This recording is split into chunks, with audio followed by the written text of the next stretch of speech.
and I hope I do seek to understand.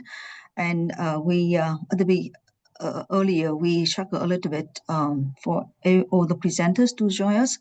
So really sorry for running a little bit late.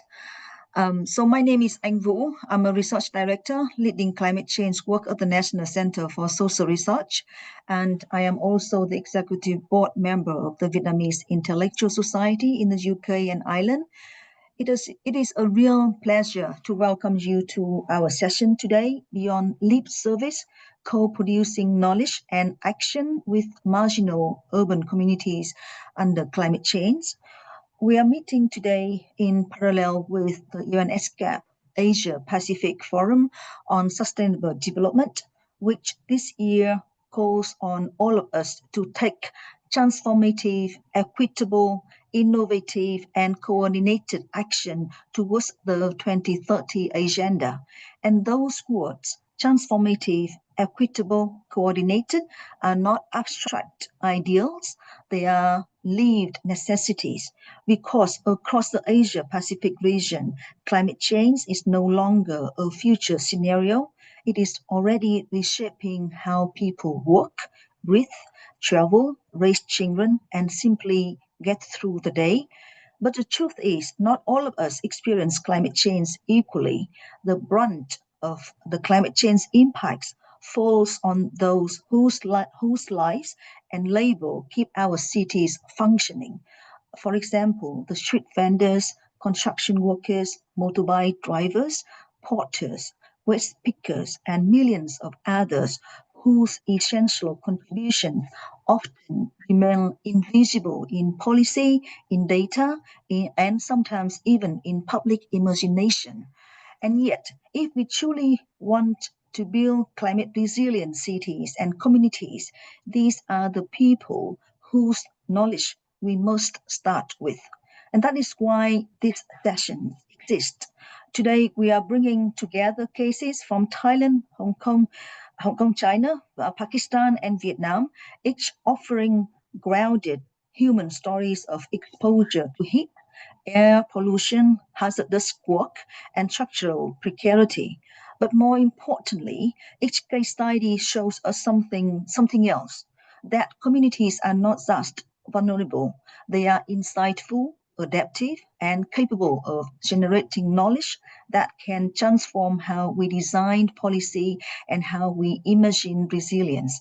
So our collective challenge and our collective responsibility is to move beyond lip service to genuine co-produced action, to listen more deeply, to design more collaboratively, and to ensure the people most affected by climate change are also shaping the solution. So over the next 90 minutes, we will hear compelling, powerful presentations that do exactly this. Our presenters will share how they are working closely, directly with vulnerable communities to not just understand their daily experiences, but to actively shape solutions together to build more just and resilient urban futures. So thank you for making the time to join us. I know many of you are dialing in from different time zones, even very early ones. So I'm very grateful that you are here. With that framing, I'm very pleased to begin our program.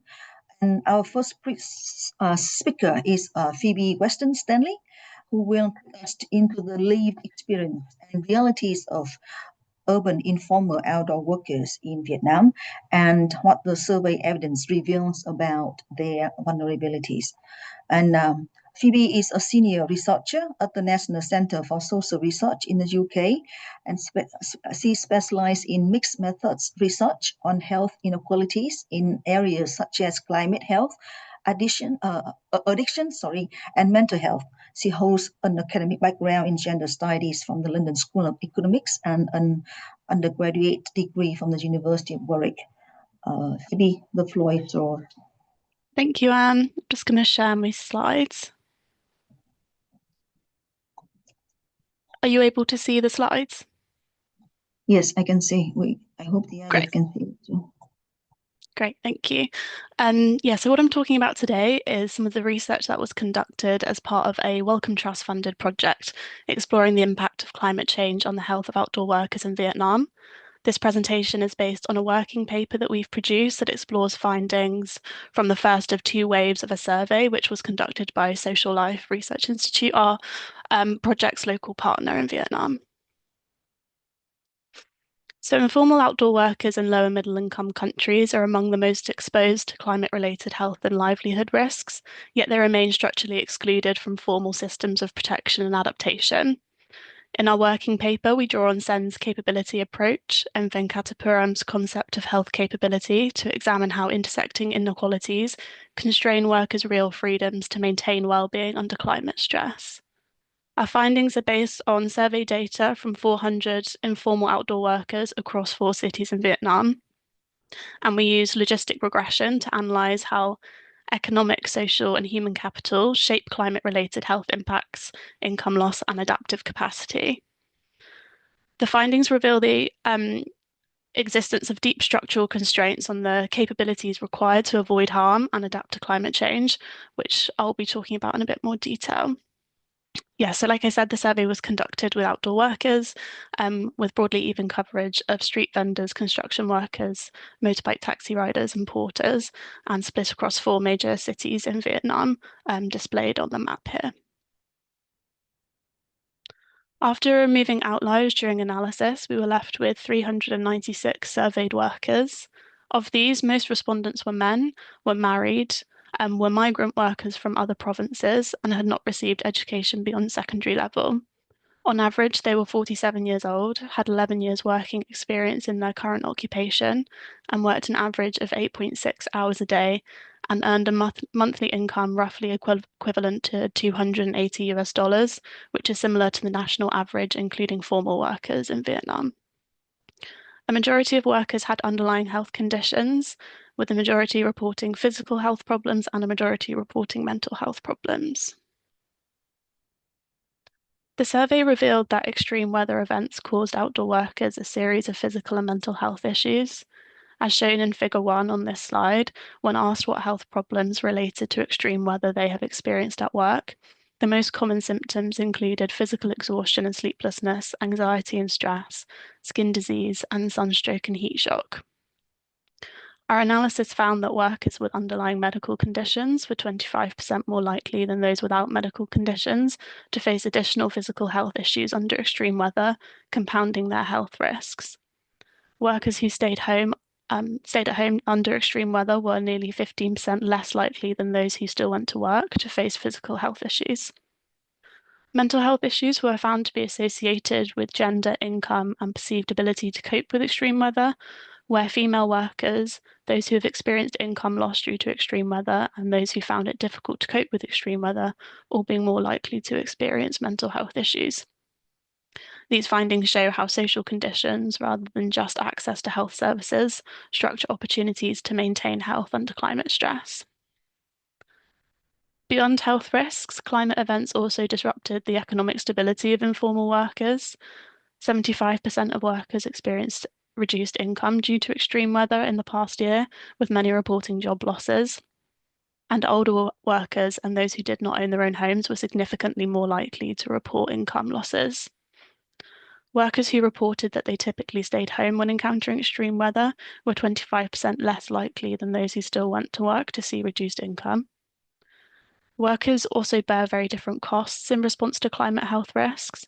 When asked how much money they had to spend to treat health problems caused by unusual weather in the past year, construction workers and those with underlying medical conditions reported paying considerably more than their peers. This is displayed in figure 2 on the slide. These findings show that climate-related livelihood risks are not experienced by all outdoor workers equally, but instead are determined by intersecting vulnerabilities and reduced capabilities, rather than exposure to climate change alone. To live with these health and livelihood risks, workers adopted a range of coping mechanisms. This includes everyday practices at work, like drinking water frequently before feeling thirsty and using personal protective equipment. Despite these measures, workers still face difficulties in adapting to extreme weather, mainly due to poor health, poor working and living conditions, a lack of knowledge and skills, and a lack of protective tools and equipment. Workers' perceived ability to cope with extreme weather was found to be associated with experiences of mental health issues and difficulty using digital technologies. The most common reasons for difficulty using digital technologies included not knowing how to use smartphones and applications, and not being able to afford a phone or to pay for connectivity. This has implications for how workers can stay informed about extreme weather, constraining their ability to cope with climate change. The source that workers relied on for climate change information was also found to be associated with income, education, and age. Those who had lower educational attainment, lower income, and were of older age were more likely to rely on traditional sources of information, such as TV and radio, newspapers, and friends and relatives, rather than digital sources such as weather updates on websites and social media, as well as weather apps on smartphones. While 73% of workers surveyed were medically insured, only 15% were insured by their contracts or employers. And ownership of medical insurance was found to be positively associated with higher educational attainment, older age, and being married. These trends reflect how aspects of economic, social, and human capital impact workers' capabilities in adapting to climate risks. While climate change generates environmental hazards that in theory affect all workers, our findings show that the ability to maintain good health and secure livelihoods under climate stress is profoundly uneven. These disparities are not explained by exposure alone, but by structural inequalities that shape workers' real freedoms to avoid harm, adapt, and recover. In this sense, climate-related risks are mediated through unequal capabilities, producing different outcomes among informal workers. From a policy perspective, these findings call for a shift in how climate adaptation is conceptualized and implemented, particularly in contexts of informality and precarity.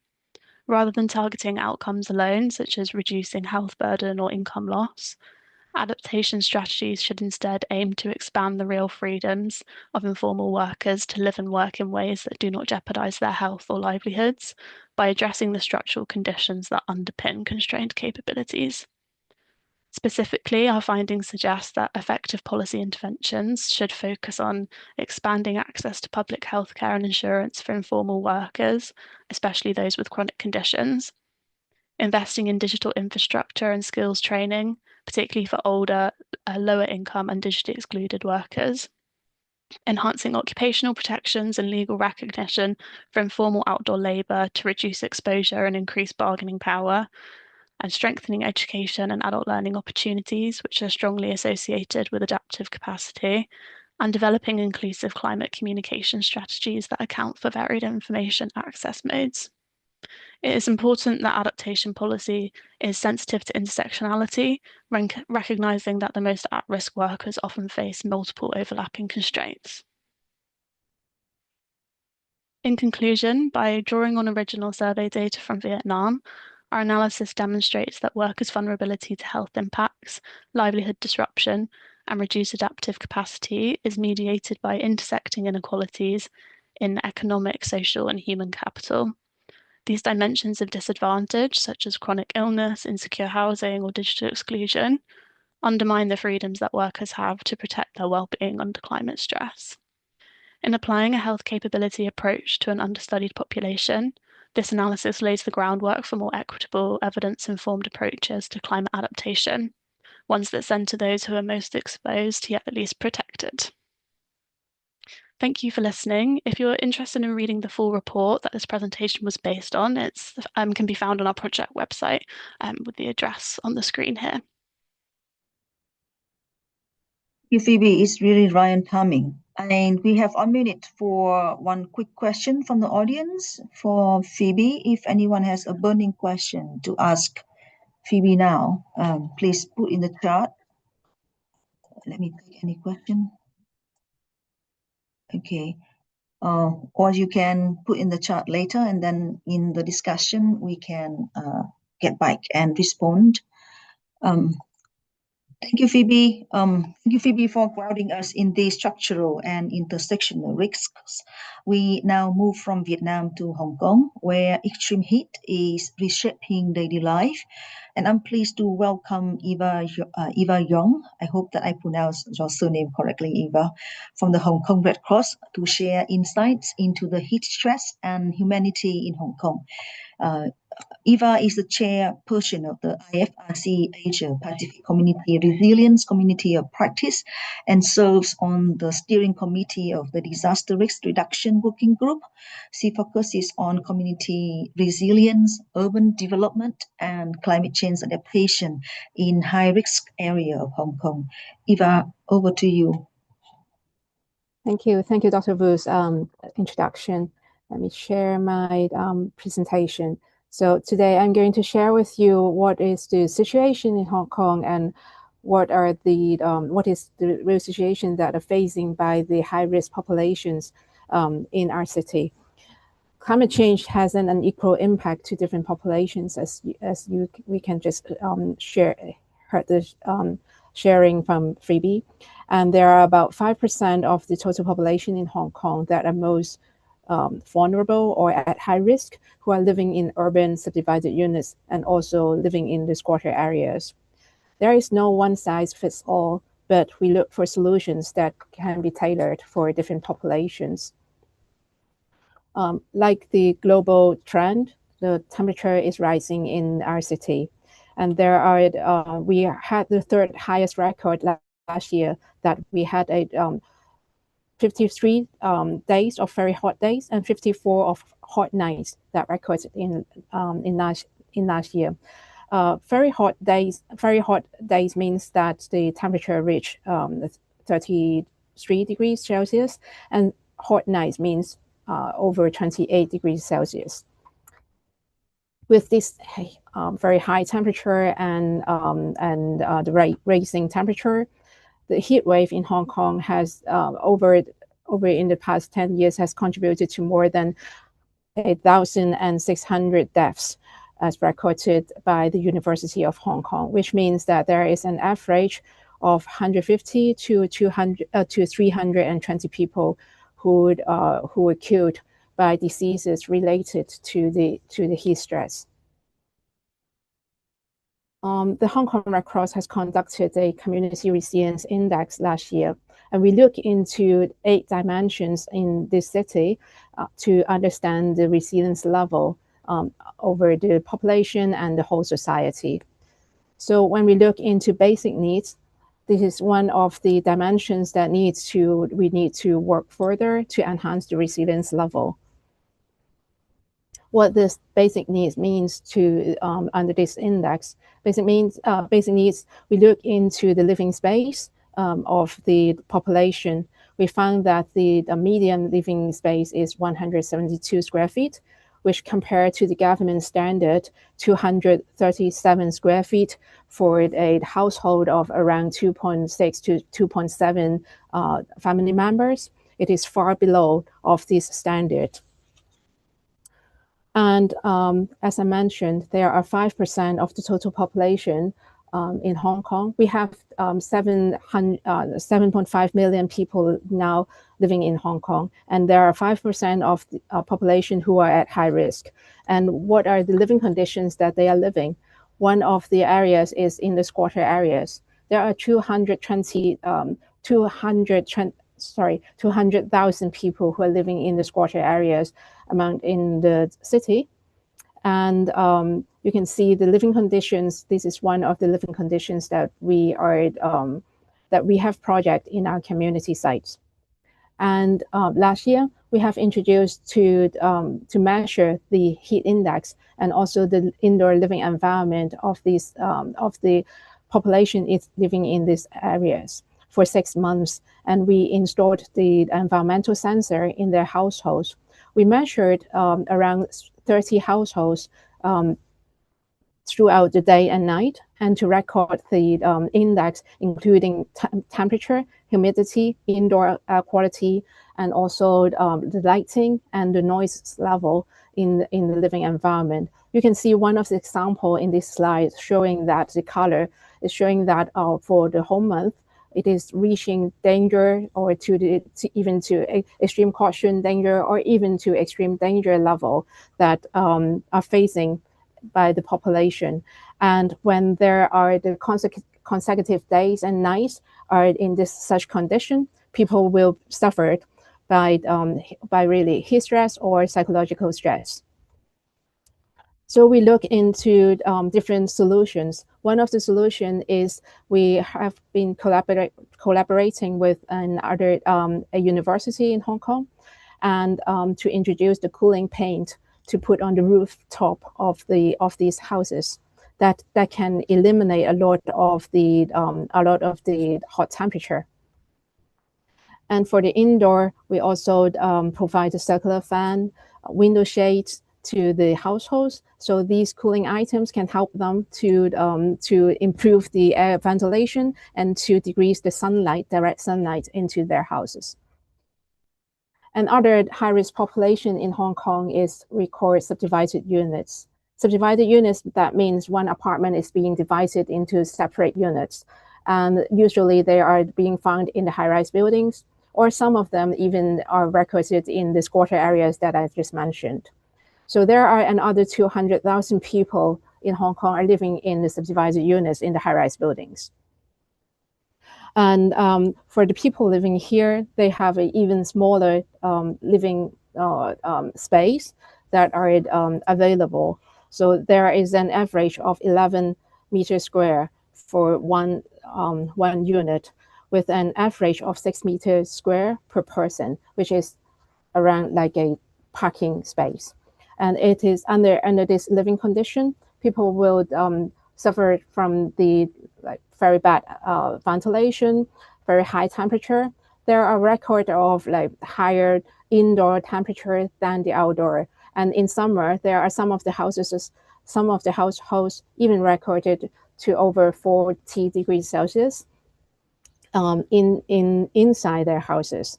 And we have also installed the environmental sensor in some of the households in 2023.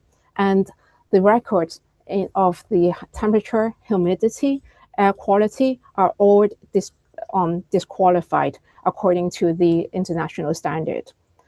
And for this living condition, we have introduced different kind of solutions or interventions to them. One of it is home decluttering.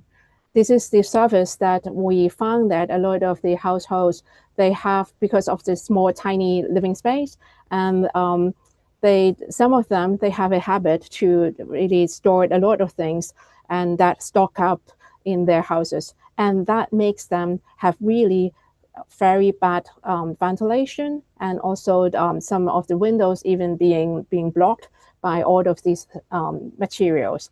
So we have introduced the decluttering services that are mobilized by our volunteers and staff. And so this is one of the examples that we introduced this service before and after. You can see that how we reorganize their homes, and at the same time during the process we let them to understand the tips how to better organize their households.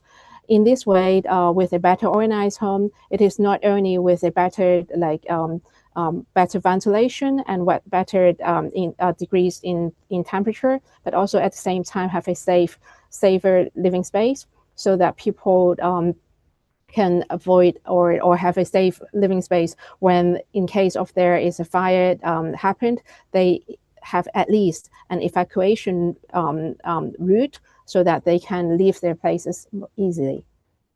And at the same time, we have also distributed cooling materials to these households, like some cooling items, ventilation fan, etc. We also connected with the community shops And for these shops, they are willing to provide some space, some spots that we can put the cooling items there. And so the community, the people, when they walk by, they can just take the items. And at the same time, these shops, they welcome the people to come in and to enjoy the aircon. They don't need to spend any money. They don't need to shop in the shop, but they can just enjoy the air conditioning. This is other solutions that we introduced because we found that people have limited living space and they need more like options that are with a cooler conditions. And the other option is we rent a truck with so that people can come in and enjoy the aircon at the same time. And also we introduced some different kind of workshops, including like home decluttering tips. So we have some trainers, or we have our volunteers to introduce the tips how you reorganize your households better in your daily habits. And the third solution is the outdoor workers. We have thousands of people in Hong Kong living, working outdoors for like cleaners, street cleaners, or construction workers. So we introduced the anticipatory action in response to extreme hot weather, which is according to the weather forecast before the temperature really, before the hot weather really hits. So it is according to the forecast of the by the observatory, and then we introduce the intervention 1 or 2 days earlier before it really strikes. Some of the examples, like we offered cooling items, we offer water refilling services in different spots, and we also we have volunteers to explain what is the heat, what can be the heat weather that can brings the impact to your health, and what are the actions that you should take. And also we set up rest stations like the cooling centers or the mobile tracks in different districts for people to enjoy the aircon. We are looking forward to have more anticipatory actions options in the coming days or in this year. We are liaising with other NGOs to set up make use of the community living rooms, and so that especially during hot nights, people can enjoy the aircon with more living space. And also we hope to we are going to planning to have the anticipatory cash. So for people living in the subdivided units or really with low incomes, they don't have to have too much concern on for the bill cost of using the aircon, especially at nighttime. The last but not least intervention that we have introduced is information technology. We realized that timely information and accurate information is the key to improve or to motivate the actions. And so we have introduced an all-in-one disaster preparedness map, which is an online web platform that consolidate all of the information at one space. The information are including the environment, climate information, and also the emergency services locations information. So when you register, you can the service can GPS your location and showing the temperature, humidity, wind speed, and also the emergency services nearby your location. So you can make use of the most relevant information to plan ahead of your actions. And also when you are registered with this service, we will send alerts and also the actions reminders for you to make according to the weather, to the typhoon, or to the extreme hot weather, etc. So this is the last story I would like to share with you. This is a hut that Madam Chan, she lives in the squatter area, but she made this really comfortable space for her dog Lucky. And you can see that this small space has really is under a very good shade. and also with a very good ventilation. And because how much she care her dog, and she make a really comfortable space for Lucky. And I would like to say that there should be no people that should be left behind. So no matter for dogs, for animals, no matter for anyone who are at different like income or living conditions, we should pay attention to their safety, and also everyone are deserved to have a safe living environment. Thank you very much. That's all of my presentation. Thank you, Eva. This is really fascinating and very powerful illustration of how heat is affecting communities in Hong Kong, and how you and Hong Kong Red Cross is working closely with these affected communities to design very effective solutions that really help them to cope with heat stress and the other climate hazards. Thank you very much again. It is really powerful. And we'll now shift back to Vietnam again, but this time to explore mental health, not through biomedical or clinical skills, but through co-produced everyday experience of informal outdoor workers. And I'm happy to invite Dr. Lục Nguyen and Nguyen Phạm from the Social Life Research Institute. Lục Nguyen is associate professor. He is an anthropologist and sociologist, and also the president of the Social Life Research Institute based in Ho Chi Minh City, and a lecturer of Ho Chi Minh City Open University. And Nguyen Phạm is a researcher based at the Social Life Research Institute. She holds a bachelor's in psychology and a master's in well-being and positive mental health in education, and she also practices as a psychology counselor and therapist. Please go ahead, Lục. Okay, thank you so much, Dr. Vũ. I wonder if you are seeing my slides. Yes. Okay, so I may start now. Good morning, good afternoon, and good evening to everyone. What I present today draws from our round 2 data collection carried out in 2025. After round 1 raised questions about the adequacy of standard clinical instruments, round 2 represented a fundamental rethinking of how mental health should be measured in more informal settings. Taking from that, our central question is, what happens when standard mental health scales, which are designed for clinics, are applied in street-based work environments?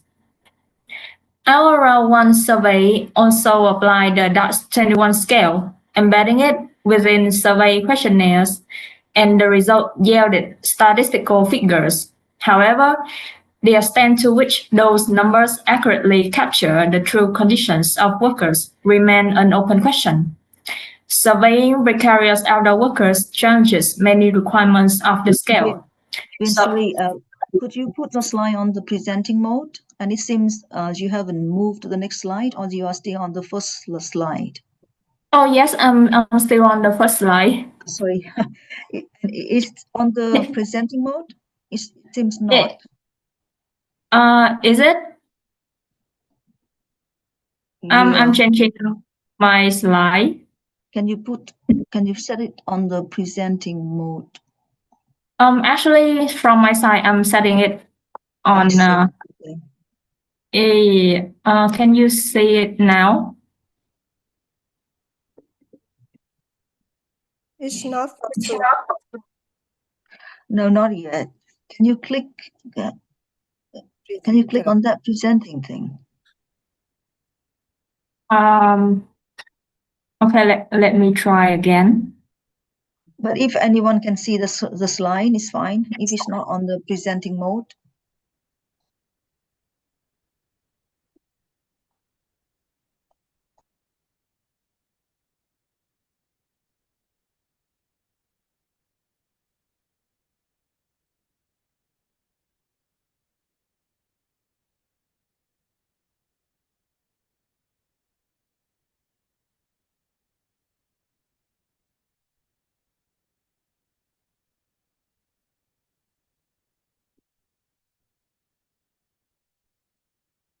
Okay, give me seconds.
Or we can share the slides for you, Yuan, if it's more convenient.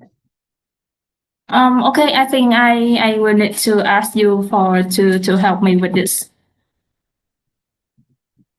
Irina, are you there?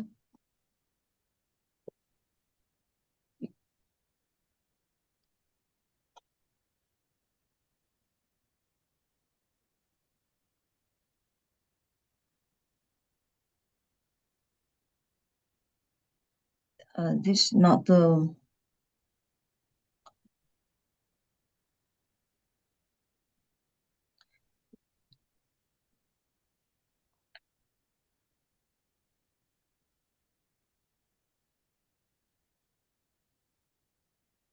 This is this the final slides, Yuan?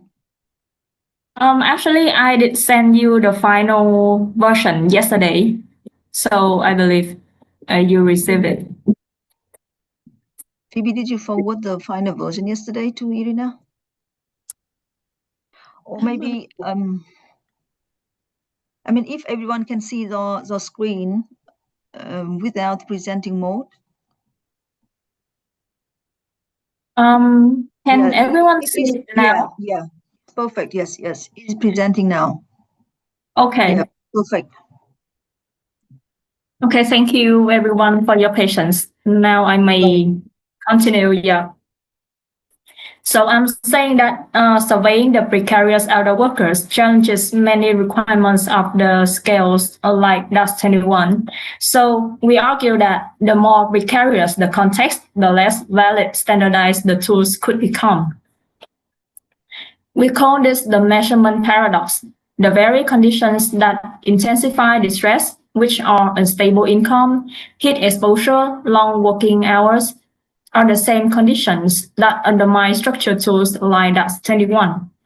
For example, one street vendor asked us, what does anxiety mean?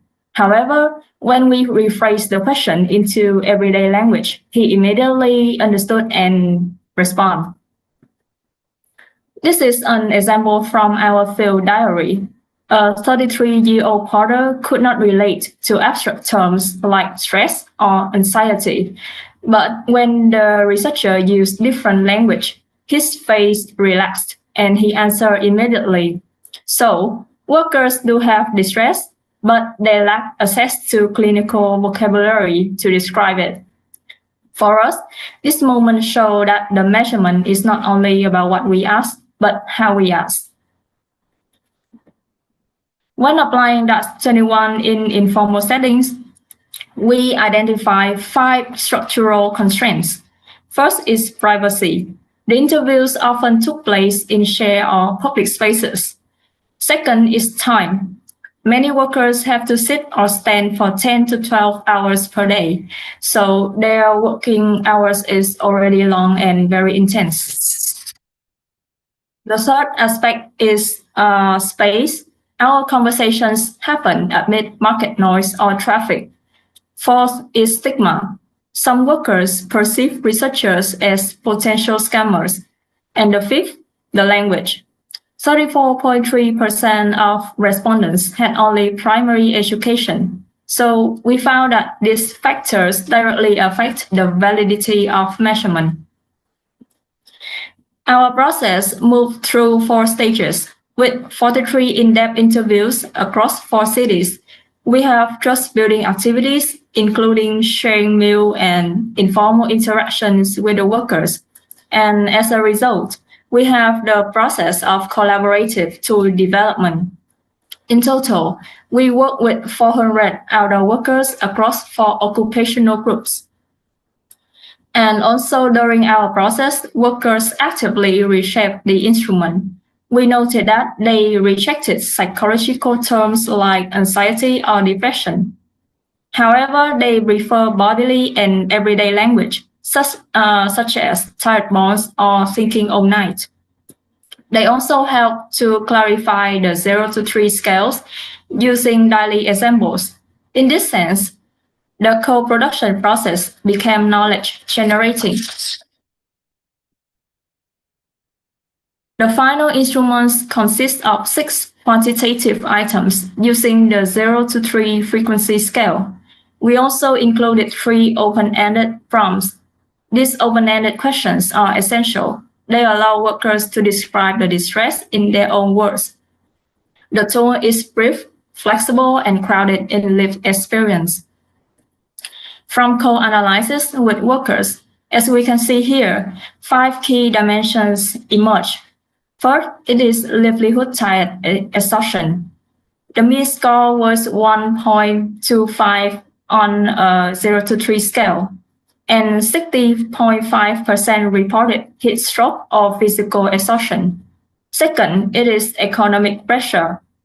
The average monthly income was 4.76 VND, 4.76 million VND, with street vendors earning the lowest. Third is shame and silence. The mean score was 0.57. The sadness is often unspoken. Fourth is motivation and meaning. Interestingly, enjoyment and purpose still persist, with a mean of 1.26. And finally, gender care burden. Women reported sleep difficulty about 0.58 points higher than men.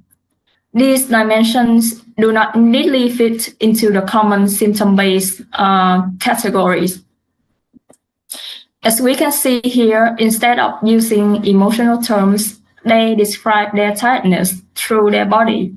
And we also see how economic pressure pushes them to keep working, no matter how depleted they feel. Rather than producing a flat average score, the tool reveals meaningful variation. First, by occupation. We see that construction workers and the street vendors report higher levels of exhaustion compared to other groups. This reflects the physical intensity and heat exposure embedded in their daily work conditions. Second, by gender. Women consistently report higher levels of sleep difficulty and emotional strain. This aligns with what we observe qualitatively, that many women carry both income-generating work and also unpaid care responsibilities. Third is by income. Low-income groups show higher levels of economic pressure and exhaustion. Importantly, this suggests that distress here is structurally embedded. We observe variation across urban contexts, likely reflecting differences in climate exposure, cost of living, and informal labor conditions. The key point is that the tool captures contextual variation and standardized scale often flatten. In other words, the instrument is sensitive to structural and social differences. The results show clear differences across occupation, gender, income. Most importantly, distress here is not primarily just sadness, but it is exhaustion. 69.5% reported fatigue or exhaustion at least occasionally. In contrast, only 37.5% reported sadness at similar frequency. As one worker told nurse, "I'm not sad. I don't have time to be sad. I'm just tired. This challenges clinical models that treat sadness as the primary marker of distress. If we only measure sadness, we could miss most of the workers' real experience. To conclude, DAS-21 faces structural barriers in informal work context. The co-produced data reveals additional dimensions that are exhaustion, economic strain, shame, motivation, and care burden. Our 6+3 tool produces meaningful differentiation across groups. For practitioners and NGOs, this means we should screen for exhaustion and economic strain, not just sadness. And ethically, measurement tools should not discipline workers into clinical categories. Measuring mental health must begin with lived experience, not clinical abstraction. Thank you so much for your attention.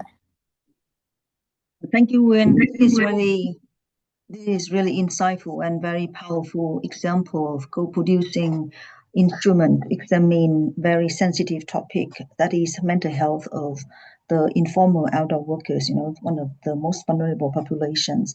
And it showed that the conventional standard of the mental health is not working in a very particular context when we work with these vulnerable populations. So staying in Vietnam, our next speaker looks at the visibility from a very different angle, that is policy visibility. So I'm very pleased to welcome Dr. Giang Thu Nguyen, who will examine who is recognized, protected, and prioritized in climate health policy. And Dr. Giang is the chair of the founding council of the Light Institute.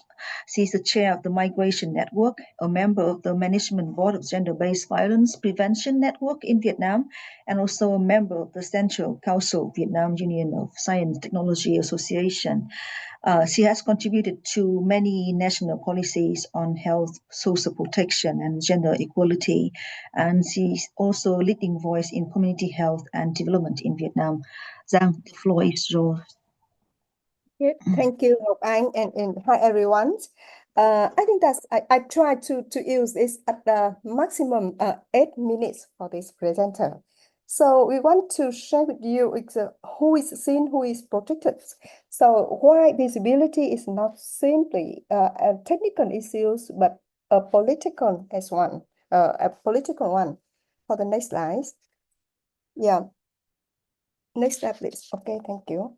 Let me clarify what we mean by policy visibility is we refer to who is explicitly recognized, who is prioritized, and who is protected, and who is included in all the system.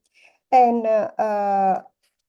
when we talk about this, when affected groups are invisible in policy, that means protection becomes uneven. And invisibility does not mean absence of risks. It means absence of institutional response. Next slide. Next slide, please. Yeah, in Vietnam is among the country most vulnerable to climate change, as the Hong Kong is mentioned about that, rising temperatures, prolonged heat waves, increasing urban air pollution. At the same time, Vietnam has approximately 33 million informal workers, representing over half of the labor force. And among them, informal outdoor workers include street vendor, construction workers, porter, transporter, and delivery driver. They are essential to urban economics, but rarely central in climate policy. Next slide. Our research focuses on informal outdoor workers. They have no formal contract, they have unsafe income, limited access to social protection, and directly exposed to climate and environment risks. They are marginalized in both climate policy and labor health governance. Yeah.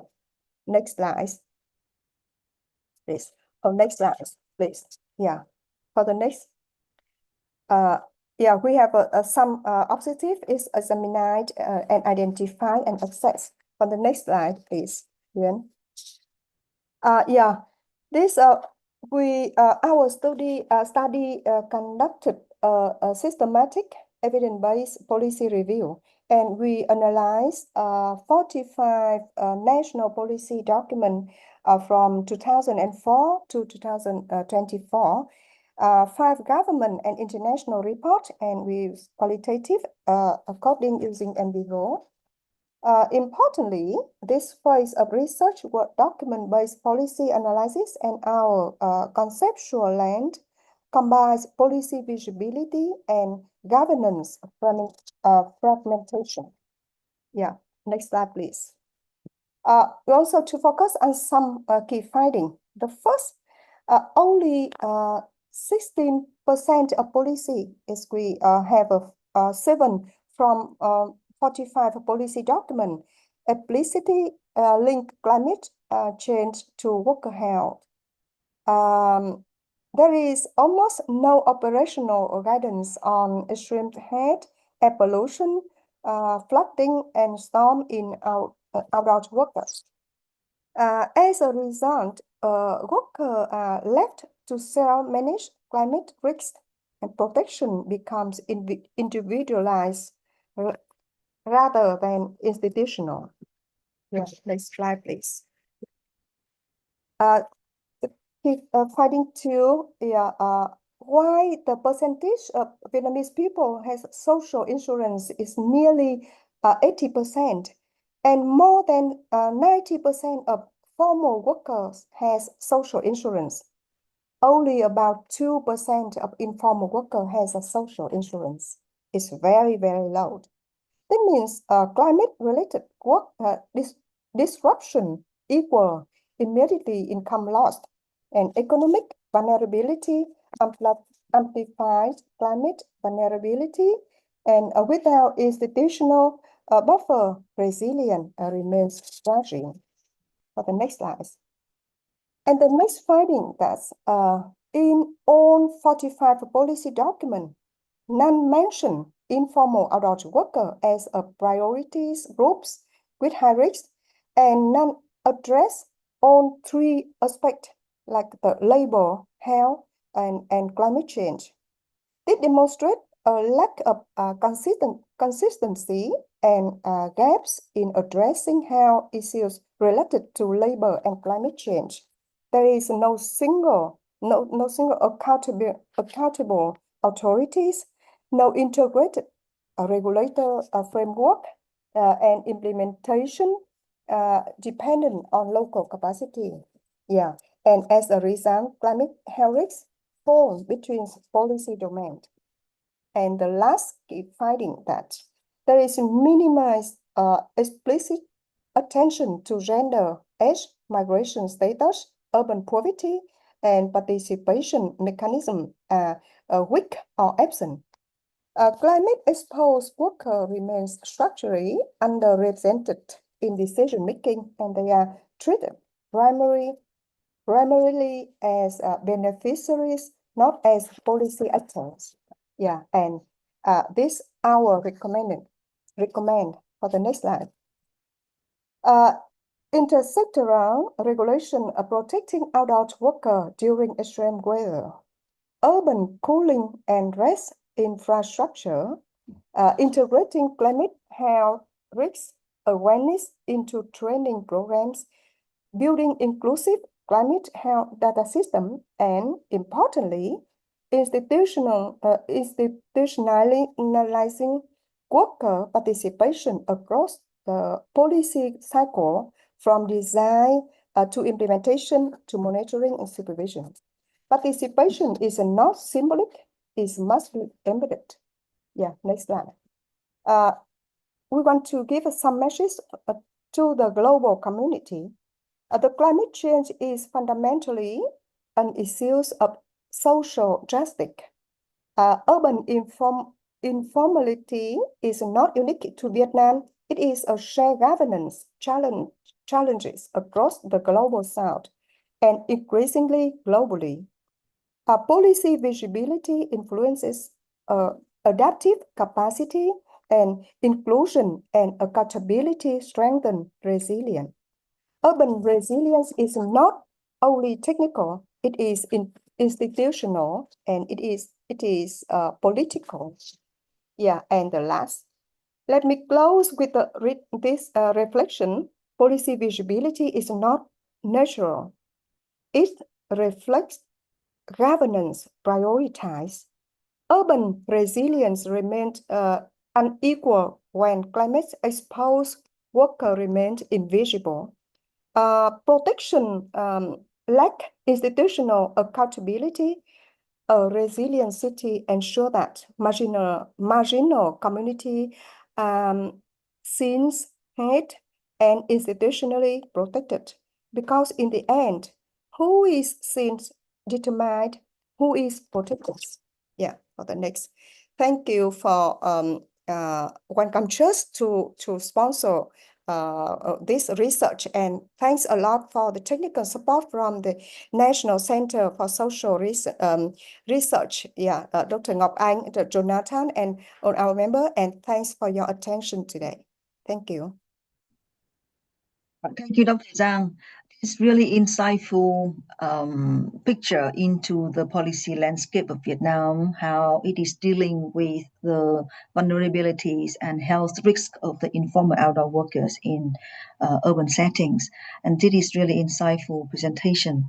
Thank you for that. So the questions of visibility and protection connect close that Zhang just presented, connect closely to our next theme, livelihoods and labor rights under climate stress.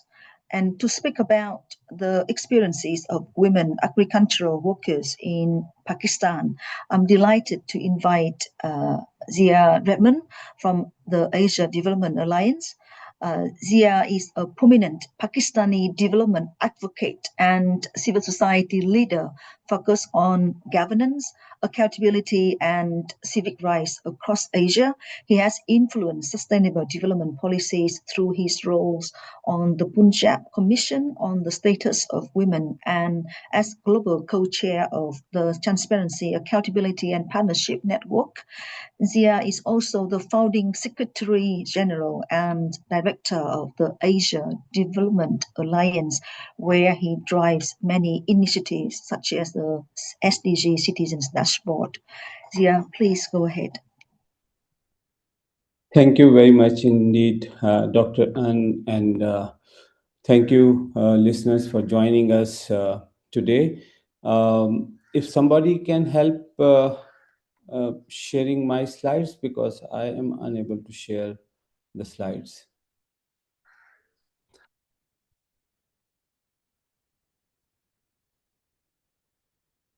Okay, so today my presentation is related to a study that we carried out in Pakistan.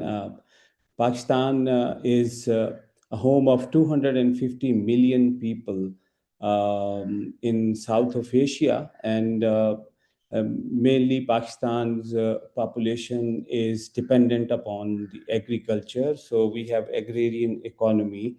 Almost 20% of our GDP comes through the agriculture sector, and more than 60% of the population in the country lives in the rural area. And out of that rural population, 90% people have their livelihood dependency on the agriculture sector. So you can imagine the importance of the agriculture sector in the context of Pakistan. As I say, 90% population, so more than 70% of the rural population is the agriculture labor, and most of them are women. So they apart from the can you just go ahead to the next slide, please? So we actually decided at Awaz Center for Development Services, we decided to look at the situation of these women agriculture workers, which are very, very important in feeding the whole of our country, and not only the whole of country, but also some of our crops are actually exported to the neighboring countries like Afghanistan and in Central Asian states. So the agriculture women workers are very, very important in the context of Pakistan. Pakistan is also one of the most climate hit countries. Unfortunately, we are in the 10 most climate hit countries of the world. And often the country faces heat waves. The country also faces countrywide floods, and there were like heavy rains most of the time. So therefore, the workers in the agriculture fields who have been actually suffering and facing lots of challenges related to their labor rights, because their wages are far less than the wages that are being paid to the men. They face harassment at workplaces in the agriculture fields. They also do not have better working conditions, unfortunately. But at the same time, most of them also have to face the vulnerabilities caused by the heat waves, caused by the heavy floods and extreme weather conditions, and that actually create a lot of health related challenges. So the study the study that we carried out in 2020 in Pakistan, we it's a qualitative study, and we engaged with 120 women agriculture workers and almost 23 policymakers, the human rights and environmental rights activists, and experts from two provinces of Pakistan, Punjab and Sindh. So the study shares interesting findings. Can you just go ahead with the next slide? So it shares the climate impacts on the health and well-being of these women agriculture workers. Can you just click on the video if we can share this video, if it can be run? No, the previous slide. Here you can click. I don't know. I am unable to click. Okay, so it's not possible. But the workers that we actually engaged in the focus group discussion, they shared that their crops have been destroyed due to the heavy rains. Particularly, they face um, livelihood, because their livelihood is almost dependent upon the land and the natural resources, and these lands and natural resources are devastated through the floods and extreme heat and unpredictable rainfalls. So their agricultural lands are damaging and destroying crops. So women workers reported that the climate events often wash away their cultivated land and hard-earned crops, and it takes months of labor and financial struggle to restore farming activities, because once the flood comes, it is really, really difficult for them to restore their agricultural land. So they face a lot of challenge because of the heavy rains and the floods. Can you just move ahead? Next slide. Another woman agriculture workers said during the study that the extreme heat, even we are not allowed to take a break and rest. We had to work non-stop. This is the challenge that most of the women face, because they are very poor, so they have to work almost 8 to 12 hours a day. And if they do not, their target of whatever the yield is, for example, if they are working in a cotton plucking field, they have to pluck cotton for 8 to 12 hours, regardless of the weather conditions. And they are not allowed to actually rest during all that period. So in fact, the climate related livelihood losses also affect health and well-being through, because they also face stress and continued exposure to the unsafe working conditions. And most of them do not have that level of better livelihood so as they can feed their children and their family. So most of these families also have malnutrition. Due to these extreme weather conditions and floods, they lose their land and crop, and that actually leads to their income loss and food insecurity and deeper economic hardships for the marginalized houses. They usually have, because in the rural areas of Pakistan, we do not have that kind of better infrastructure for health and sanitation. So unfortunately, they have limited access to healthcare and social protection that further increases the risks faced by these vulnerable communities. Can you move ahead? Next slide.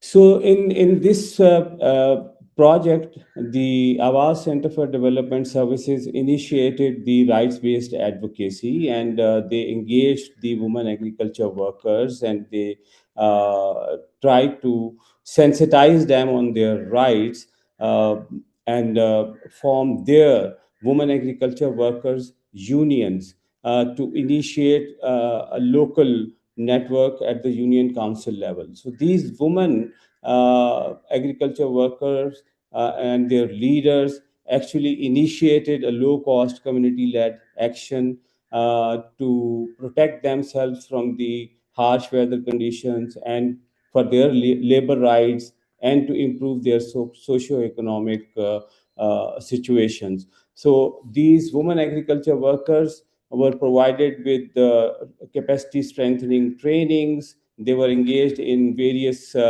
advocacy forums. They were actually invited to talk with their leaders at the policy forums. They were brought to the parliament, and they negotiated for their labor rights, for their socio-economic conditions and support once the extreme weather conditions destroy their lands and livelihoods. So they get support from the government. Next slide.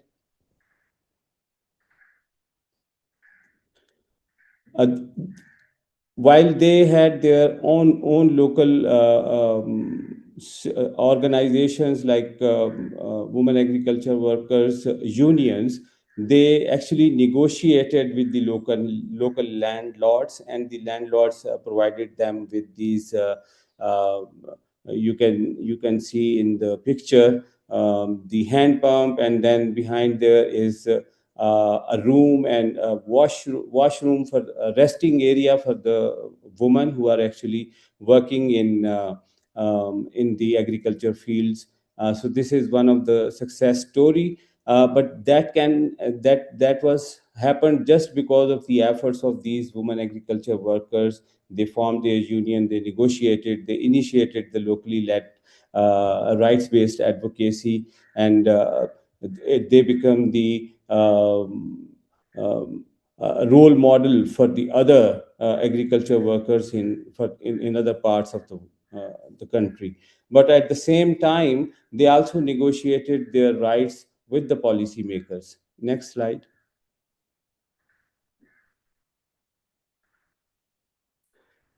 Actually, the whole program initiated was based on these inclusive partnerships for resilience and disaster risk reductions and social protection. And there were like a couple of lesson learned that I would like to share with you, that the inclusive partnerships among government, civil society, and academia are essential to strengthen the health resilience, disaster risk reduction, and social protection for vulnerable population. Collaboration ensures that policy on labor rights, social protection, and health services are informed by the lived realities of women agriculture workers and marginalized communities. Multi stakeholder platforms enable evidence based dialogue, coordinated action, and informed decision making to address urban and rural inequalities. Academic institutions uh, contribute research and technical expertise to design climate adaptive, disaster resilient, and health sensitive interventions. Civil society bridges communities and government enhances awareness, facilitating access to services and promoting rights based advocacy. Rights based partnership link local experiences to policy making, improving accountability, inclusion, and sustainability outcomes. So these were some of the lessons learned through this intervention. Can you just go for the last slide?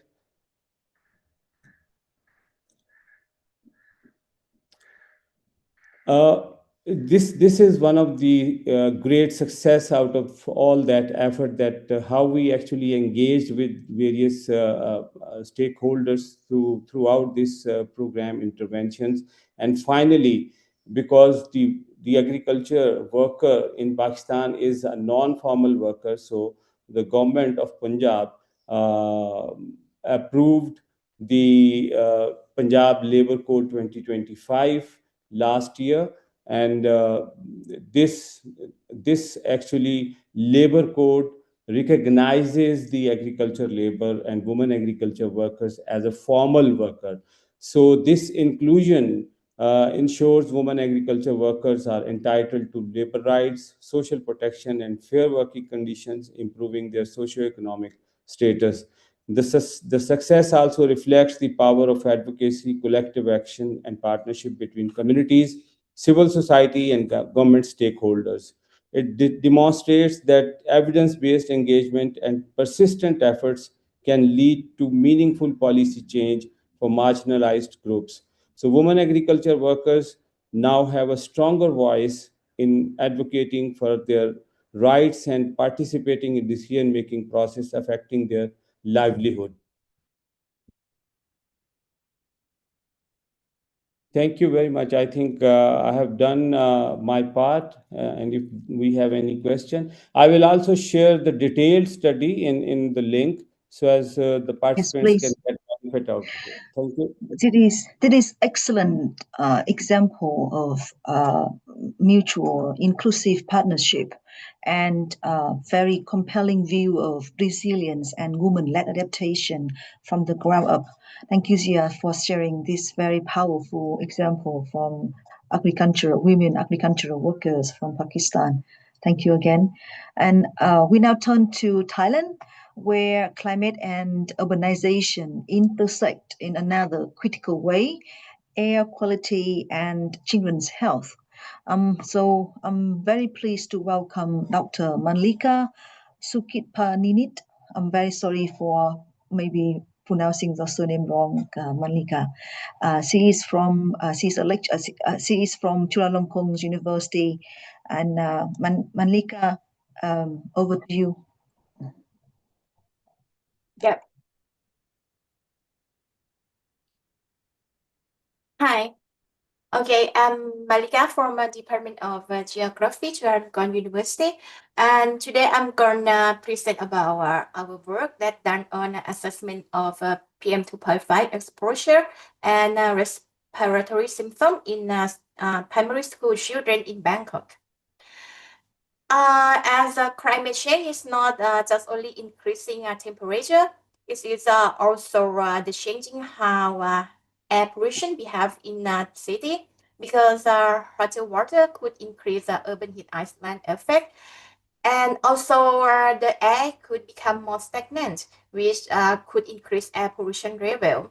And as well, heat can also speed up a photochemical reaction that would leading to a formation of secondary particles. So at the same time, in Bangkok, we found that the rapid urban growth and traffic emissions, and also related with many schools in Bangkok are located near busy road. And when we looking at the school, most of the children at the school spend most of their daytime at the school, approximately 7 to 9 hours per day. This make the school an important source where students can exposure to the air pollution. So in this study, we select the primary school that managed by Bangkok Metropolitan Administration or BMA, because most of BMA school are open air classroom, and the students largely come from low to middle income household. And you can see in the picture, it can be seen that the school closure in 2019 and 2025. This highlight that air pollution is not a rare event. There's still ongoing vulnerability in Bangkok. And for the study objective, there are two aims. The first one to quantify outdoor and indoor particulate matter concentration in a primary school. And the second one is try to investigate association between children respiratory symptoms and exposure to PM2.5. This one hope to guide the policy for development in the urban area. And quickly look at the study area. We found that in this study area, we select 6 schools in 2 areas, the 3 schools in the inner area in this area, and another 3 schools in the outer area of Bangkok.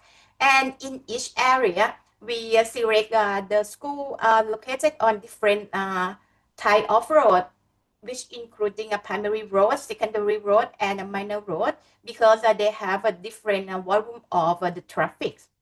And in each school, we do the same thing. For the first one is do measurement of hourly PM2.5 concentration. We use the local sensor that calibrated with the reference station.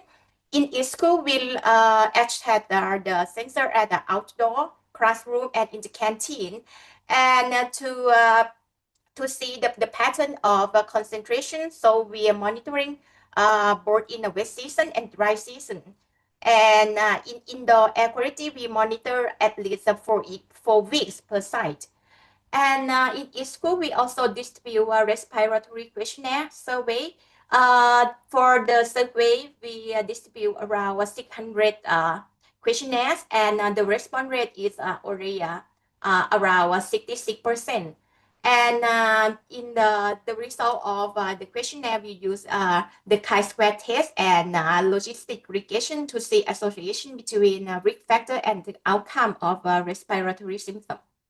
And this one just show in how we assess the sensor, the local sensor in each school at different sites in the classroom, in front of outdoor at the gate of the school to represent outdoor area, and in the canteen. And for the first finding is about monitoring result. We found that up to 80 and 90% of monitored day exceed the WHO guidelines concentration. At that time is 25 microgram per cubic meter. And we found that during the dry season, they are almost 2 times higher than the wet season in terms of PM2.5 concentration. This could be suspect that it might be an effect from biomass burning as well. And we found that outdoor, even though indoor PM2.5 level is also exceed the WHO guideline. And when we look on the graph on the left-hand side, we show a variation of average PM2.5 concentration in each school at each monitoring site, for including outdoor, canteen, and in the classroom. From this graph, we cannot see the clear pattern in terms of the sharp increase during morning and evening lunch hour, as we expect that the traffic would be the main source. But instead, we found that the level of PM 2.5 appears steady throughout the day at many schools, and in some cases, concentration even increase in the evening and at night.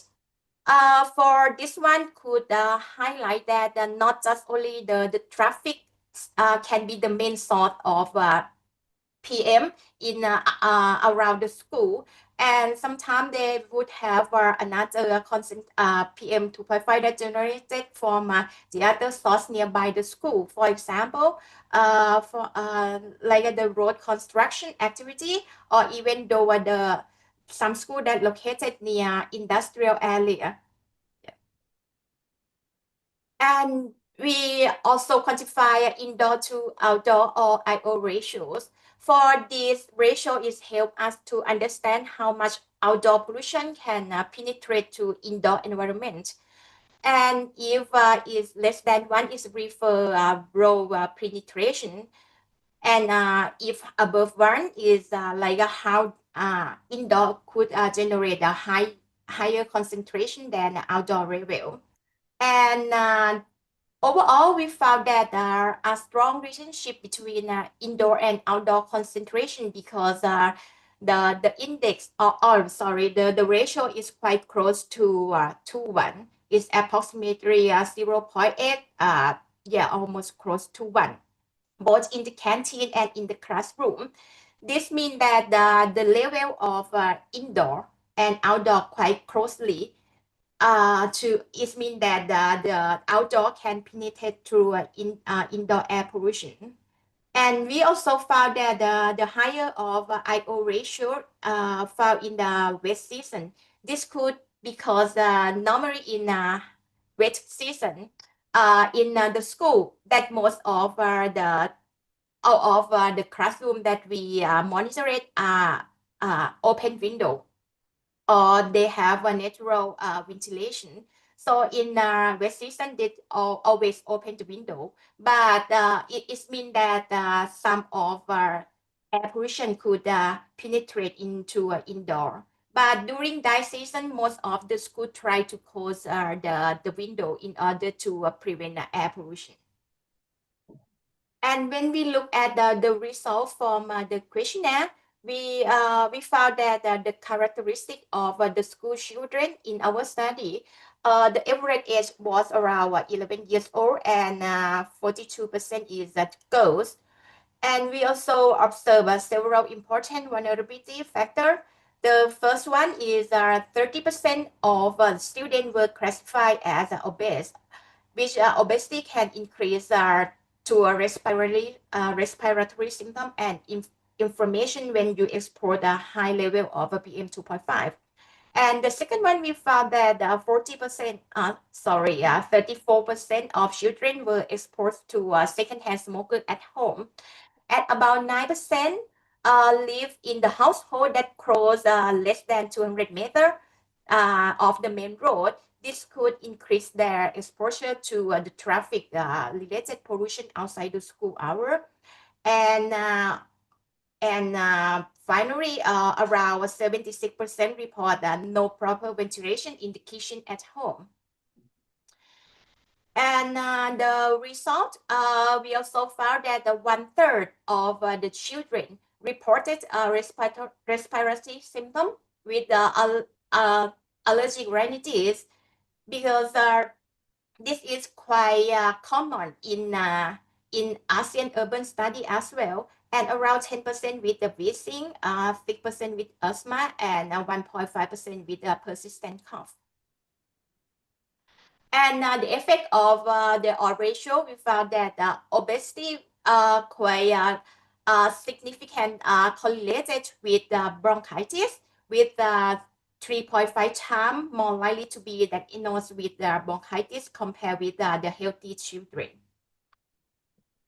And we also found that the children that live within 200 meters of the main road had a significant higher risk of severe respiratory symptoms, especially for bronchitis and asthma. This could suggest that not just only the air pollution at the school, also air pollution nearby the home can also increase exposure, the risk of exposure to air pollution. And when we correlate with the concentration at the school, PM concentration at the school, we found directly linked to increase like 14% to increase aromatic lineages when the increased level of PM 2.5 increase in 10 microgram per cubic meter. But there are some limitations of this study because most of the questionnaire was filled by parents, so it's based on the recall bias. So it might be have some mistake in terms of the filling of the questionnaire. And the last one, our finding clearly show that the PM 2.5 level around the school is higher than WHO guideline, and not just only the traffic is the main source, and also another source such as construction, local emission, and biomass burning, and also clear the effect in terms of the health impact such as allergic rhinitis with the increase of PM 2.5. So for implication, it's quite clear that the protect student health, not just only to control the concentration around the school. You need more control of local emission sources, and also you need like a health monitoring program that require for like obese children to more like more healthy. Yes. Thank you. Thank you, Malika, for highlighting how climate and pollution shape children's daily exposure. Thank you very much for that brilliant presentation. So we are reaching the final presentation.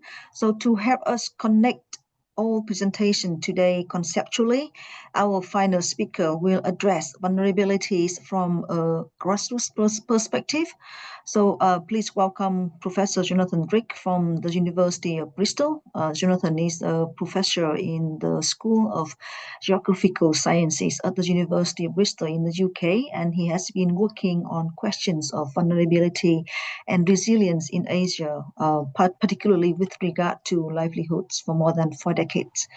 And over to you, Jonathan. Wonderful. Thanks, Anne. And thanks for everyone. We've heard some really wonderful presentations. Okay, now, there's always a question of whether I can share, but let's see. Is that working?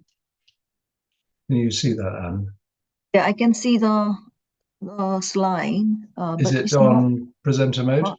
No, it's not on the presenting mode, unfortunately. Right, hang on.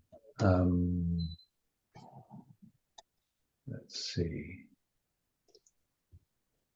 I am right. That's not working then.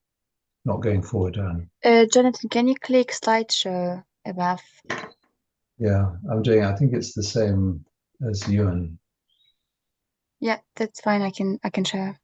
Okay, I will stop sharing. Thank you, Irina. Thank you. Technology. Yeah. Great. Thanks, Irina. Okay, we've heard some presentations from Vietnam, obviously the project that various of those on this this seminar session are working on, and I'm going to continue with that and then reflect on some of the other presentations as well. Next slide, please, Irina.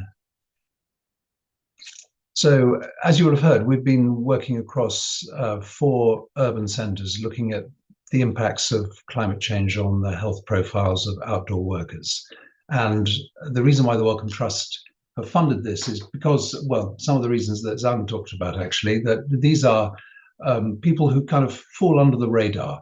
They're not covered in many of the policy documents, and we sort of see them as especially vulnerable. So the question is, How are they vulnerable in what ways, and what can we do to support them and build resilience? Next slide. And in the project, and you've heard this as well, we've surveyed outdoor workers across these 4 sites, and we have 2 sort of data sets that we're working with. And these are the aggregate data that we have, as you can see across the top: street vendors, motorcycle taxi drivers, porters, and construction workers. Next slide, please. So the sort of question is, what are the patterns of vulnerability that these workers expose? And you can see, for example, the street vendors, you can see that 80% of them are women, and around about 3/4 are over 46 years old. If we look at motorcycle taxi drivers, surprisingly, 12% have university degrees, so completely different educational profile for some of these other outdoor workers. Next slide. And then if we turn to porters and construction workers, we see that for porters and construction workers, between 2/3 and 3/4 didn't even complete high school.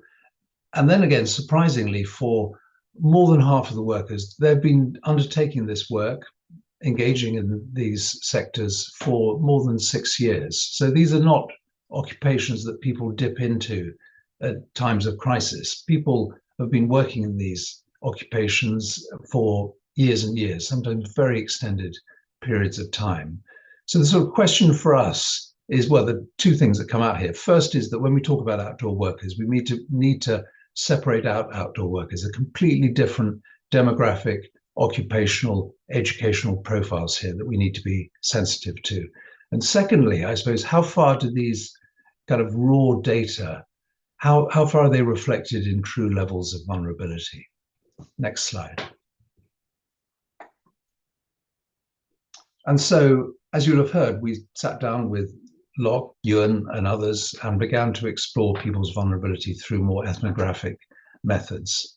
And we were thinking of trying to, I suppose, connect up some of these key terms that you see in the literature: people's exposure to climate change, their resilience in the face of extreme weather, their endurance, their vulnerability, and so forth.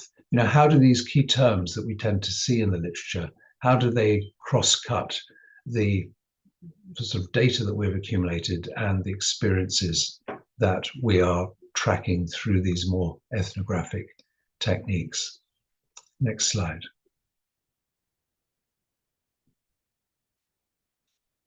And out of this, it's kind of emerged some sort of surprises, some puzzles.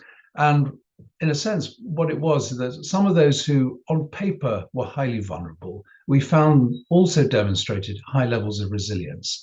And vice versa, those who on paper should have been less vulnerable actually also had less resilience. So in other words, there were sort of counterintuitive outcomes when we looked across our more statistical data set and our ethnographic work. Next slide. And in the light of that, we developed this fairly simple conceptual framework. And we were interested in exploring how vulnerability and resilience cross-cut each other. Next slide. And there are 2 particular sort of aspects of this, if you like, the counterintuitive aspects that we were interested in digging into. So the Q1 and Q3. So Q1 group, that represents workers who faced and face significant structural exposure, but have developed strategies to adapt and to be resilient. And then Q3, the other way around, workers who had considerable assets, greater human capital, and yet were vulnerable. We were particularly interested in them because, of course, these are the moments when words that we tend to sometimes use as almost synonyms get pulled apart. And we're trying to sort of think about how is it that people can be highly vulnerable, but also fairly resilient. The next slide. And then I sort of reflecting on this in light of some of the presentations we've just heard. I don't know if Zia is still on the call or not. I know he had to go and attend another meeting, but I was sort of really interested in his presentation, the way in which he he outlined a sort of cascade of marginalization, accumulation by dispossession, so the loss of land, deep-rooted precarity and marginalization and the undermining of livelihoods, the hardship and the health sort of compromises that resulted from that, and then the limited social protection that these sort of women faced, and then livelihoods being further undermined as people's health was compromised. Because for many of these workers, as I understand it, Zia, their primary capital is their labor. And so if their labor is compromised, how on earth do they get by? And the sort of structural vulnerabilities that underpin that. Next slide. And so what I see here is a kind of cascading of vulnerabilities, and how we could track those vulnerabilities over time. It's sort of really fascinating. Next slide. Then thinking of Yuan and Locke's presentation, is kind of more methodological questions that interested me there. I mean, this question of, are our methods fit for purpose? I think this is not just relevant to mental health. I think it's relevant to all the questions we're asking across the presentations. And do we have the language to communicate our interests, to connect up our interests with the concerns and interests of the people who we're interested in exploring? And sometimes there's a sort of gap between the two. And as a result, we miss the causal links, the things that really drive marginality, because we're not looking in the right place. Next slide. And so I've put here, because we lack the words and the methods, we miss the links. Yeah, and sometimes there's a kind of methodological gap here that we need to think hard about. Next slide. This is, I think, my last slide. And then Eva, who has had to leave us, unfortunately. I thought her presentation really interesting, because I'm the sort of top left here. I mean, she was talking about how vulnerability is relational, feelings of vulnerability are personal, and the nature of vulnerability is contextual. I mean, this means that we have to really dig into the details. And it also means that I think state actions fail because they're generalized. Yeah, they don't appreciate the way that every single person that we've heard about, I mean, the women that Zia was talking about, the Zhang and her the mental health issues, Manlika's school children. Yeah, we need to sort of pay attention to the particularities and not be tempted to think that there are broad, simple, single sort of interventions that we can make which will address these issues. I'm sorry I haven't been able to incorporate any of the other presentations. I've just done 3, but I think some of the themes kind of cross-cut all of the people that were heard from today. Next slide. I think it's the last one. Yes, thank you. Thank you, Jonathan. This is excellent sum up of all the presentation today in a very conceptual and high-profile way. Thank you very much for all the speakers for such rich and grounded reflections. We now have, I think, around 10 minutes left for questions and discussion. And I see a couple of very great questions in the chat. Let me read it out loud. I think the first question is from Victoria Belton. So, Dr.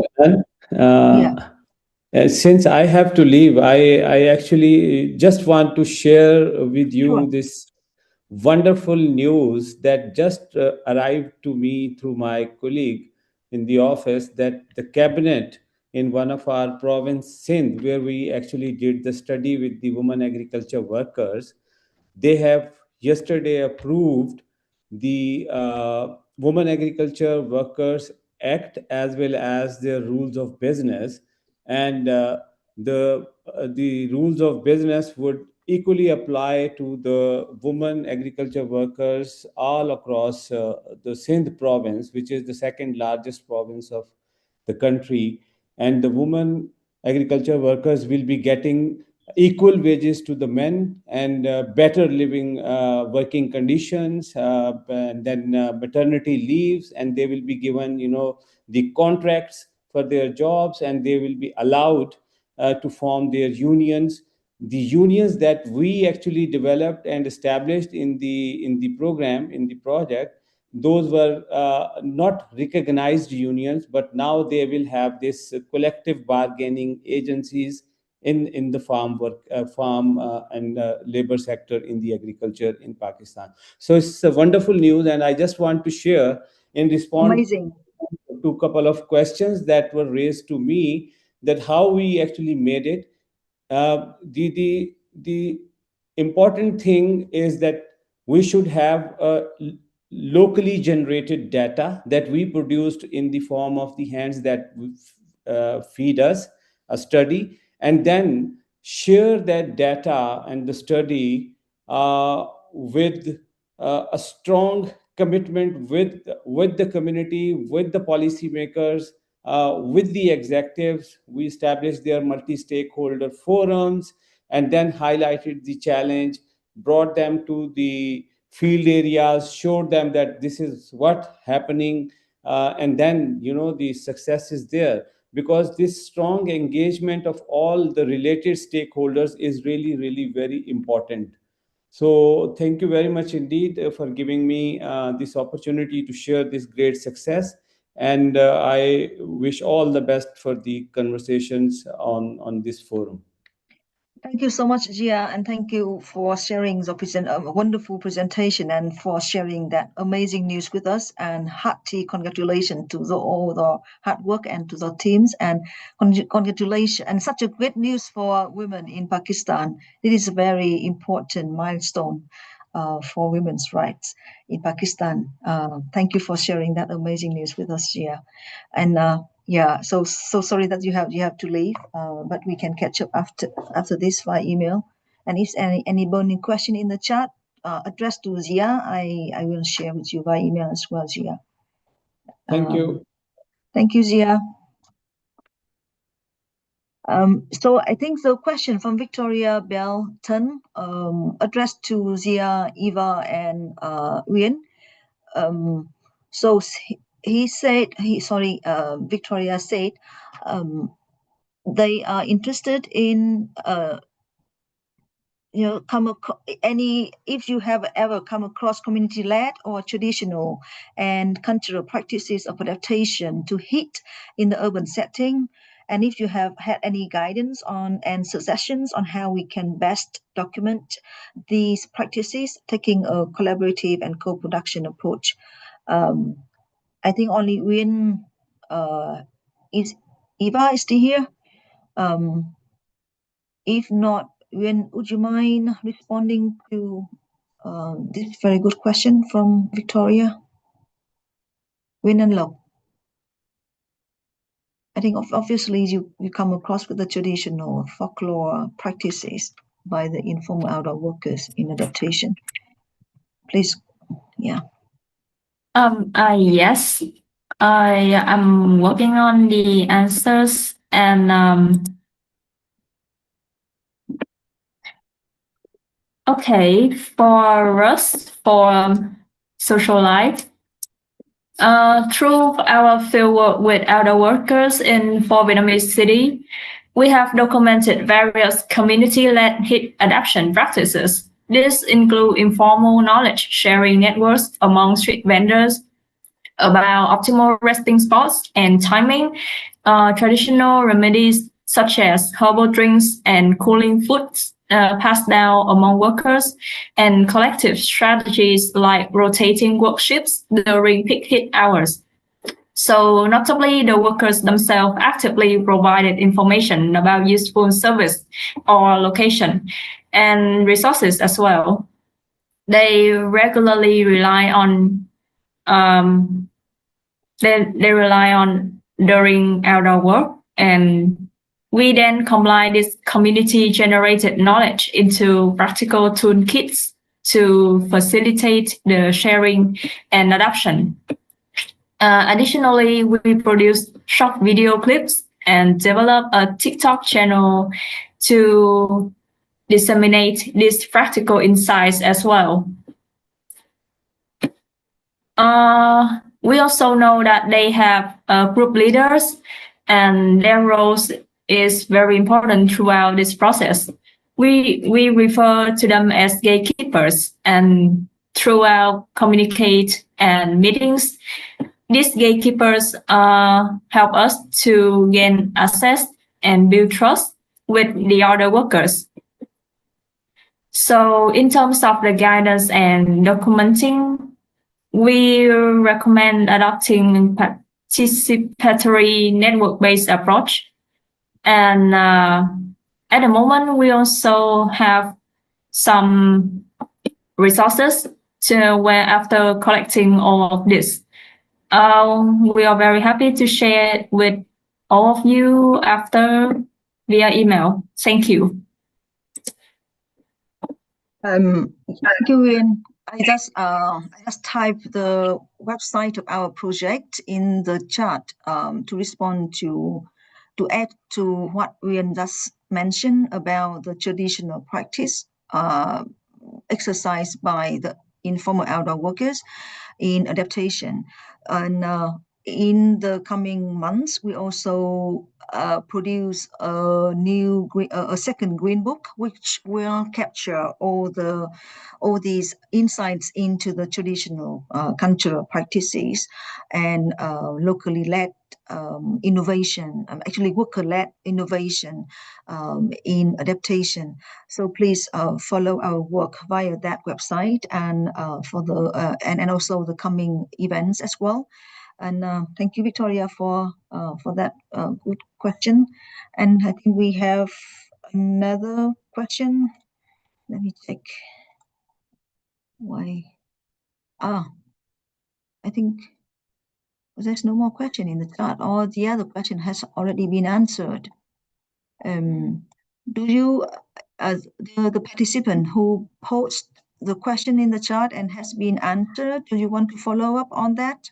Or anything you would like the presenters to elaborate a little bit further on what they has already responded? I'm not sure if they can raise hand or unmute themselves to chat. So any follow-up from the audience to the responses by the presenters? I think Phoebe, question for Phoebe. I think I saw Phoebe responded to that question. Hung, would you like to, are you happy, satisfied with what Phoebe responded, or feel free to elaborate, to follow up with her? Any other question? Sorry, I cannot see anything else here. Any further question to our presenters?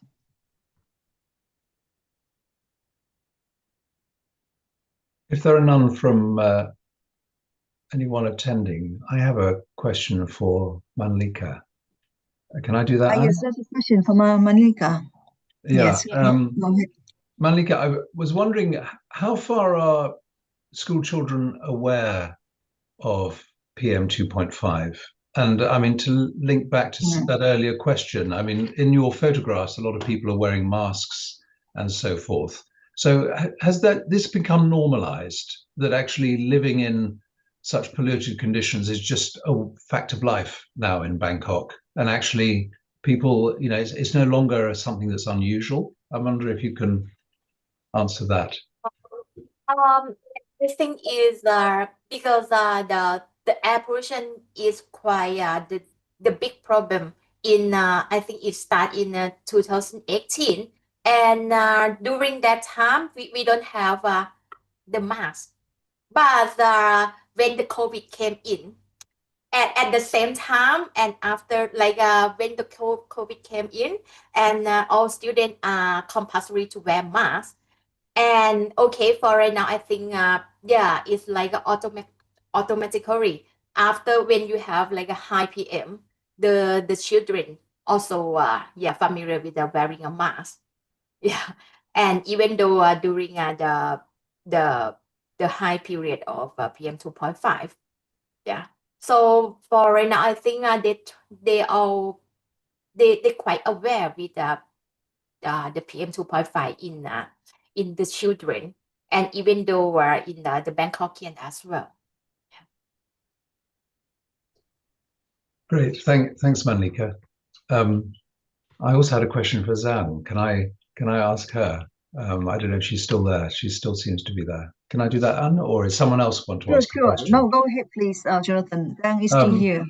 Yeah, no, I was wondering, I mean, really interesting presentation about, you know, who is seen, who is predicted, and policy visibility. I mean, you've obviously gone through all these 45 policy documents, and you've identified that outdoor workers are just not there. So how do we get them into the policy documents and onto the agenda? How do we change that mindset where these people kind of don't count? You're on mute, I think, then.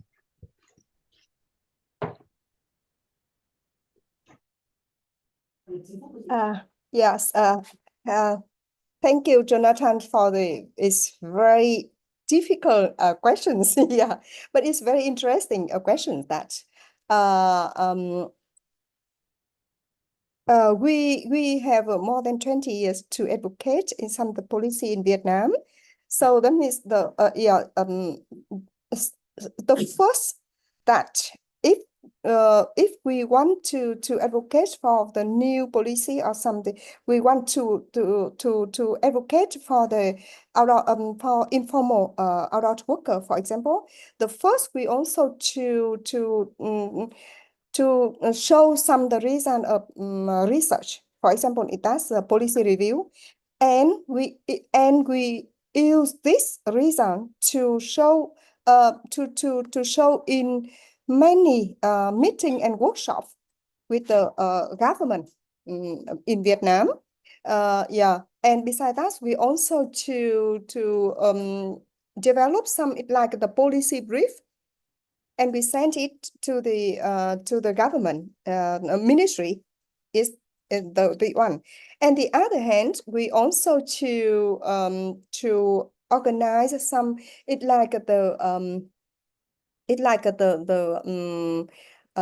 thoại, it's like the dialogue.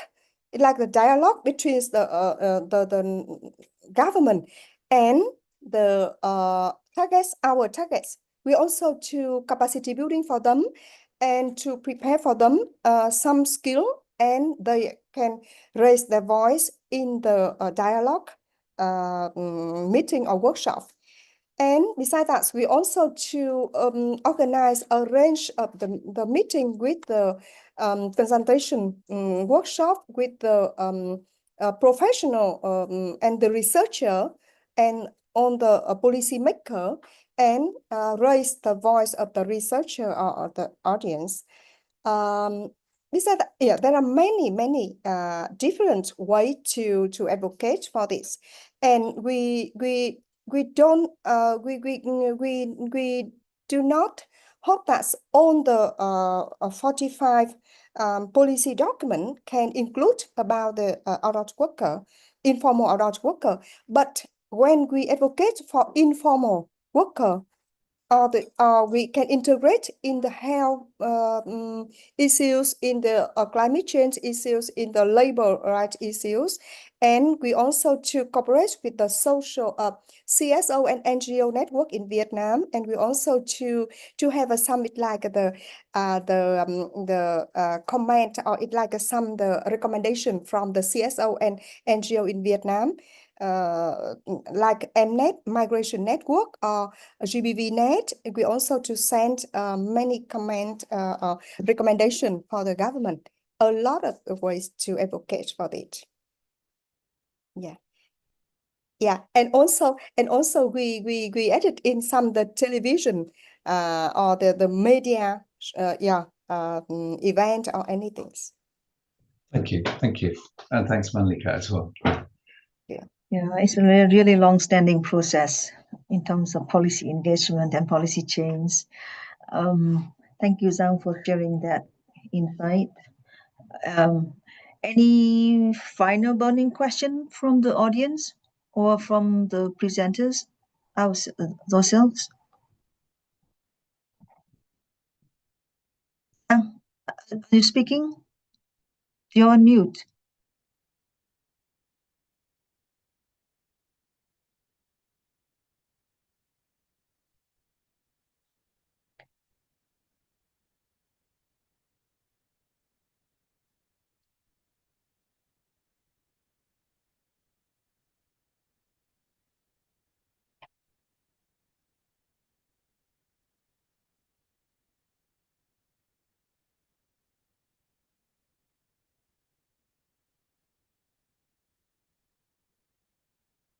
Zhang, are you trying to add something else? Otherwise, we can close our session, and then I can go ahead with closing our session.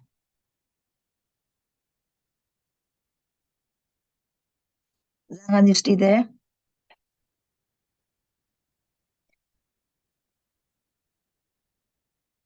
Okay, I think our event has lasted a bit longer than actually, longer than we scheduled.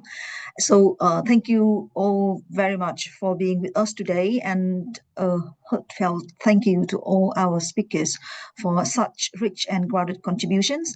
Across every presentation, one truth has come through very clearly. Communities are not only experiencing climate impacts, they are interpreting them, responding to them, and generating the knowledge we urgently need. So whether it is whether it is a children's embody exposure to air pollution, outdoor workers naming heat and exhaustion in their own terms, women agricultural workers organizing for their rights, or urban communities adapting to extreme conditions, we have seen that the most meaningful insights come from the ground up. So as Asia-Pacific Forum for Sustainable Development number 13 reminds us, building sustainable cities and strong partnerships depends on taking this community-led knowledge seriously, not as an add-on or an ad hoc manner, but as the foundation of effective climate action. So I hope that we leave today with a renewed commitment to listening more deeply, partnering more authentically, and acting with greater courage. And thank you very much again, and wishing everyone a wonderful rest of the day. And we will share the recording to all the registrants after the event. Thank you very much, everyone.